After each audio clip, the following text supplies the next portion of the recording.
Hello everyone, it's me Beata. Today I would like to discuss Synastry and Composite and what it really means. I decided to answer this question because I have received this one last week, and you know what? First thing that came to my mind was that this is where should we begin, okay?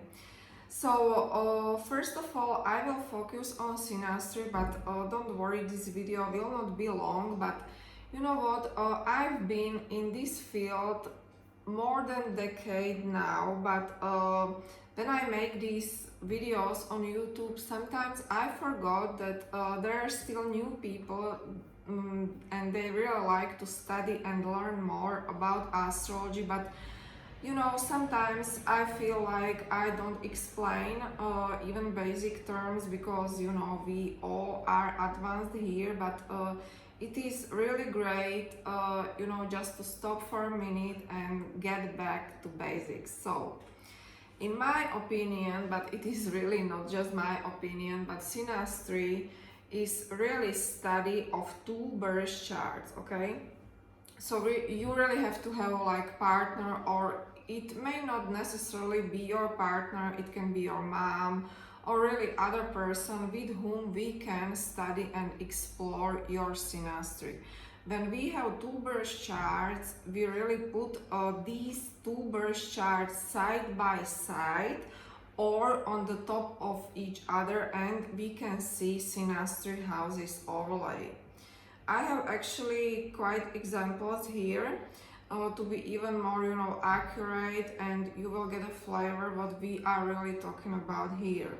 But in very general terms, what Synastry is for, it can really tell us the dynamic of the couple, day-to-day interaction, you know, or what we really can expect when we are having a relationship with this person.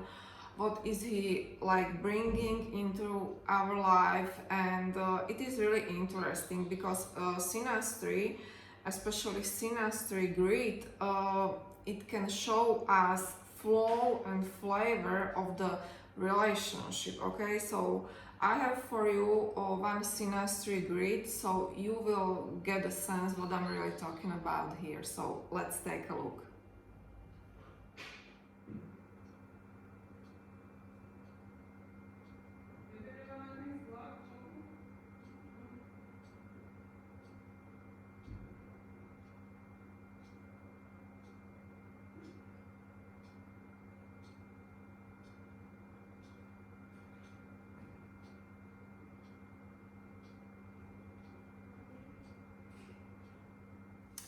So what you have just seen is really Synastry grid where one person is really on the top.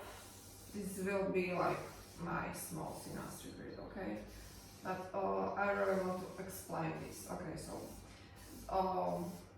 what we do have here is really one person. This is gonna be like person A and person B, okay? So these are persons B's like planets, and these are planets from person A. So I don't know, we might say like we have someone who has like moon, and these people have like square between their moons, okay? So what this means in reality is that when I see this one, I can tell you immediately that these people will not be able to really function very well when it comes to their domestic life, home life, you know, because what this square typically brings is that there are differences, and sometimes these are very major differences in lifestyle, okay? So this is what we can tell, right? And you know, one more example, like we have you. This might be you, like person A, and it is really your moon here. And persons B, like I don't know which planet, like Pluto, might be doing trine, okay, to your moon. So person A, which is really you, will feel deeply loved and appreciated by person who represents Pluto. Actually, moon person will feel deeply cherished and will feel that by interaction with this person, his needs are being met, okay? But of course, this trine from Pluto will not erase this square from moon. So what I really believe that synastry is really study of art. It is really art in a sense because we really have to be able to make synthesis and to really combine it all together to really make it make sense for a client, okay? Because what typically happens is that there is a mixture of good aspects, bad aspects, okay, but we really have to be able to really dig deeper and to really interpret it properly for our client, okay? So that's why it is really not only synastry grid I work with, because I always really have to go back to birth chart, because as an example, when I see this square, I really have to check your moon in your birth chart and what that moon represents or mean for you, and also his moon, okay? And only that I can come up with any conclusion or suggestion or which obstacle this will mean for you and for your interaction with this person, okay? So this was enough about synastry grid. And another thing is that if we put birth charts side by side, this was side by side by the way, and on the top of each other, which will mean that we are really doing synastry houses overlay. In fact, we will take a look in a minute, but just observe that inner wheel is first person and outer wheel is second person, and where his planets are really landing in birth charts of the first person, because this is how first person will experience second person, okay? So let's take a look.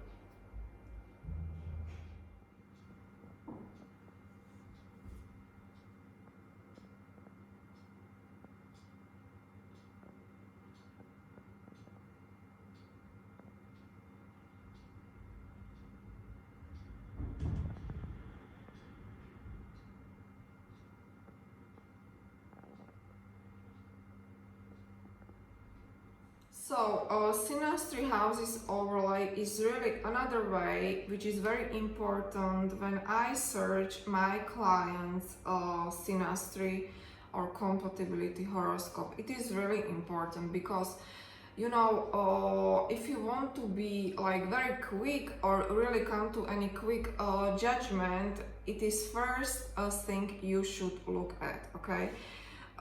In general, when cardinal houses are involved, we can definitely tell that house person is being hooked on a planet person, okay? If you want to know more, if you want to learn more, I can offer you my synastry and composite course, because in that course I really go deeply into synastry and also into composite, so you can check it out.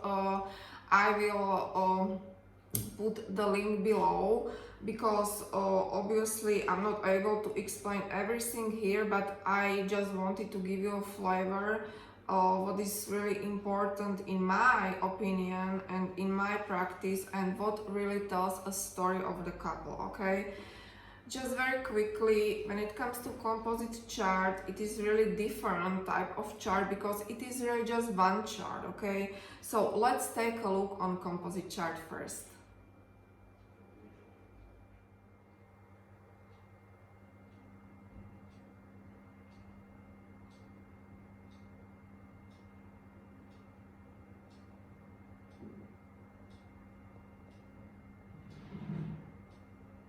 To read composite chart as a big picture of your relationship, we really have to understand that composite chart is really chart of one entity, and that is how we really have to read it, okay? It is really like birth chart of your relationship, because you know, in composite chart, we two people are equally experiencing things, okay? So good aspects, bad aspects, or where planets in houses are, we equally feel it. So you know, for instance, if you have like difficult aspect between Saturn and Venus in your composite, this is very important, and this is what will be going on in your relationship, and what can eventually make, or in this case break, your relationship. So when it comes to, you know, example, we really have to understand that in composite chart we are looking for midpoints of each of the planets. So let's say you have moon in Cancer, and this is a very simple example, and your partner also have moon in Cancer, but obviously in different degrees. So you might have like, I don't know, 5 degrees of Cancer, your partner like 15 degrees of Cancer, and midpoint would be still moon in Cancer but on 10 degrees. But this is rather, you know, very simple example, and this is not reality. That's why we don't calculate these things on our own, but we really have a program to do that for us, obviously. But this is how it is set up, this composite chart. You know, composite chart is a big picture of the relationship. It is destiny of the relationship. We can definitely tell by composite why these two people are together, you know, what is their like main purpose of this relationship, and you know, how they both equally will experience this relationship. I'm often asked which is the most important chart, if it is Synastry, if it is like composite. You know, guys, if you really want to know how your relationship will unfold in future and how will end eventually, you really have to search composite. Composite is what plays the story. Now, another great tool which we can use is transits to composite chart. Transits, they work actually great, but first you really have to be in a relationship with this person, okay? So if you are not, and you are just, you know, you fancy about someone, transits to composite will not work, obviously, for you. But overall they are very precise, and you know, to predict anything in astrology is a tough cookie for everyone who is in this field. But I believe transits to composite work very well, but we really have to combine it with other predictive techniques, and obviously we still have to watch very carefully what is going on in a birth chart of that person, or how he or she is being affected in their life. Okay guys, so this was my really quick explanation of Synastry and composite. Again, if you have any comments, feel free to type it in, and you know, this will be like headline video of this channel, because we really have to understand our terms, and only then we are able to dive deeper into aspects and really anything else, because astrology is such a complex, and yeah, this is where we really should begin in the first place. I wish you a very nice week, and next week I'll be back with more videos. Bye bye.